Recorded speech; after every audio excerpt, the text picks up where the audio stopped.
Hello and good afternoon, 1813 News fans. We appreciate you being with us. We'll be back in just a few moments. We've got a few seconds here, but crowd on in for a conversation with James Brown, longtime meteorologist in Southeast Texas, who's going to give us a look at just how serious Marco and Laura could plausibly be over the next few days for Southeast Texas. Our storm coverage continues here on 1813 News.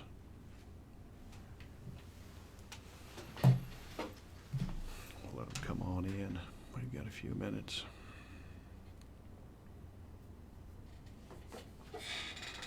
Did you need to get any more? What do you know, babe? Mm-hmm. You okay? Huh? Orangefield. What? So I don't know how long it takes to get here from Orangefield. It'll be at least 25 minutes. We need to hurry up. Yeah, Orange Hill's probably 30 minutes. Maybe. What's new? We'll knock something What out. else can we publicize? Help you out on this company?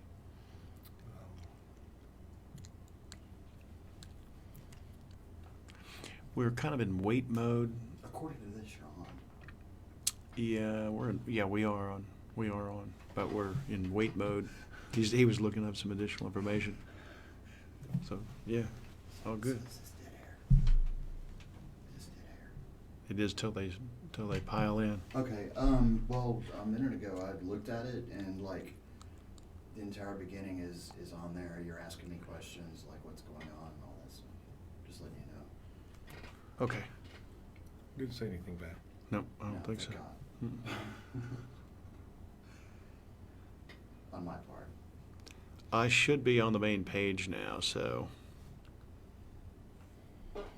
theoretically those others only came up on the supporter page, the 1813 plus. So Okay, so okay.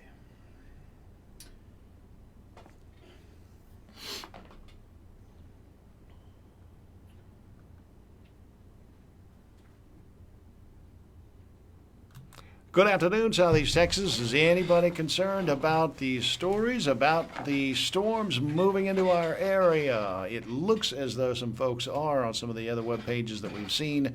And so we thought we would jump in with a pro and get a word on what we expect out of Marco and out of Laura over the next few days. And as always, you'll recall that these are but speculative ideas at this point. It's James Brown joining us. It's James. It's not unusual for these to change rapidly, is it? I mean, you No. just don't know Yeah. from an early point like this. And I can tell you that Laura will be changing. Yes.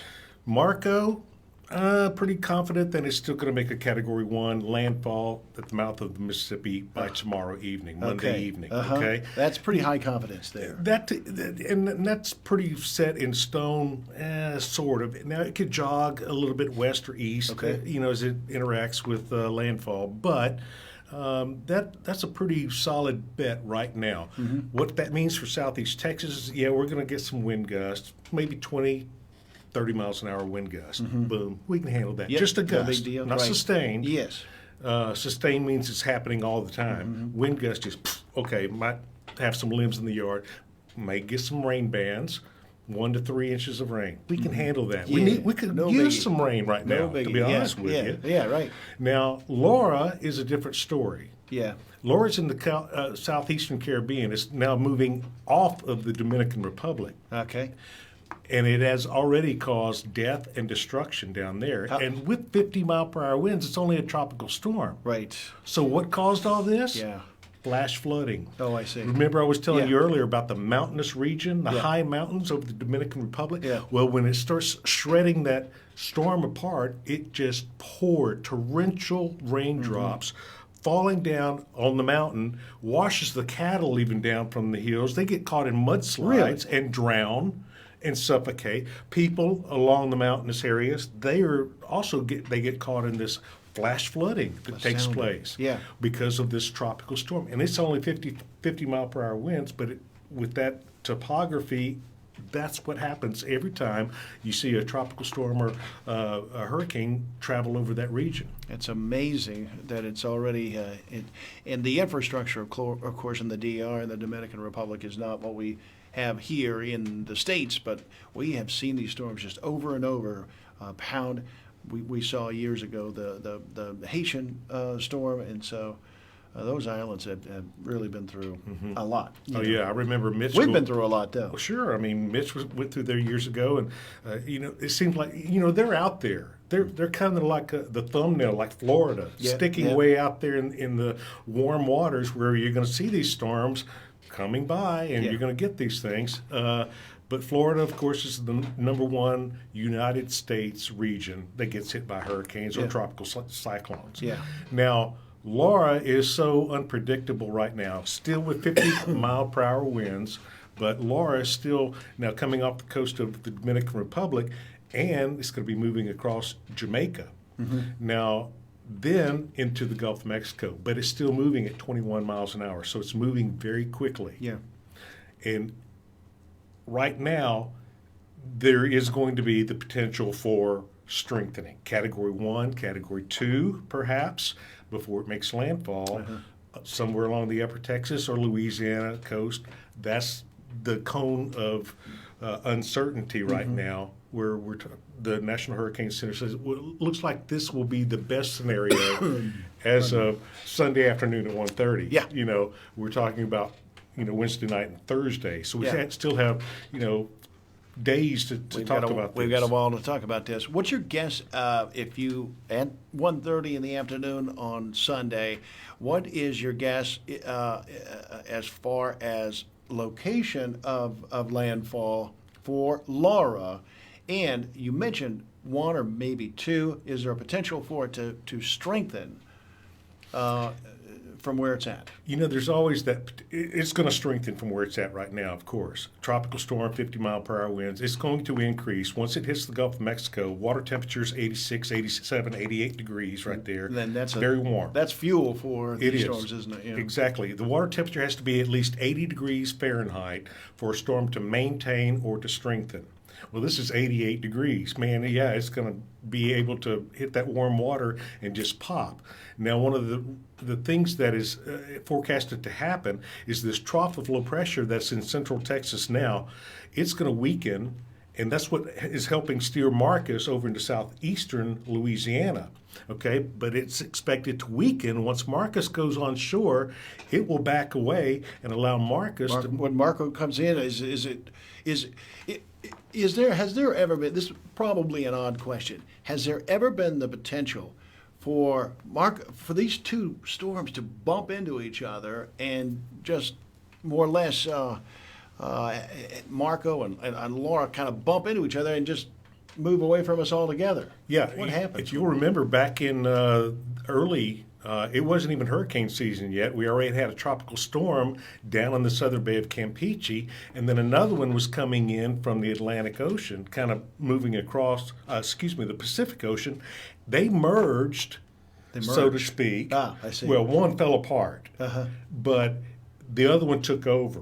The energy in there, so Right. it got bigger? No. It did eventually, but they started shredding each other apart because those storms, low pressure areas like that, cyclones, spin counterclockwise. You have one spinning counterclockwise and another one spinning counterclockwise, where they're going to start. You're making me dizzy. I know they're going to start shearing each other apart like that. The winds, but one is going to weaken. One, in this case, Central America stayed healthy enough to where it went into Mexico and stuff like that. It was a rainmaker, but you cannot have two storms, and it doesn't make it a super powerful storm when two storms merge. It doesn't make it double the power. Oh, I got you. Yeah. Right. It's going to weaken both of them somewhat. I see. And one's probably going to dissipate completely. Nearly unprecedented to see these two storms out there like that. Quickly, for those who haven't heard, because we have been on a different line, what's James doing these days? You must be weightlifting, sir. I have to think, because you're just taking on a happy look that's remarkable. You've buffed up a little since I saw you last. I've been eating a lot of pasta. That's the trick. That's the trick is the pasta. And rice and gravy, I tell you, that's good for you too. Eating No, good, you eating know, good. I'm doing a lot of stuff, stuff that I have always loved to do. I'm still doing a lot of cooking. You won't know. even tell us about all of it, will you? Well, I can't. I'm not at liberty to say what's going to happen next week, but and it depends on the storms. Just too. a little hint of It has to do something. with You have, do cooking. you have a company It or has to anything? do with cooking. Okay, it has to do with cooking. Yeah. Oh, anytime you're talking about cooking and James Brown, when you I'm put in. those 2 I'm things in. together, I love to hear that. Yeah, but that's next week.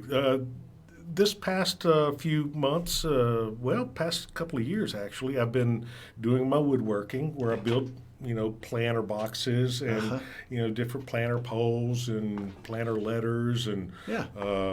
just got through building a deck. Yeah. Not through with it, but Yeah. going back, got a little sunburn yesterday, and This is the time of the year before we start to get into the cooler months to go ahead and get those planters and make those planters and make those purchases before we get into the the cold. And I do some etched glass stuff where I glass. take some plexiglass and I etch the backside of it with some kind of an artwork, like a bass jumping out of the water for a Right, lure. nice, yeah. And then I put some lights and stuff, and really neat. I do some 3D butterflies over love a it. flower. I and love it. Sea turtles, the eagle.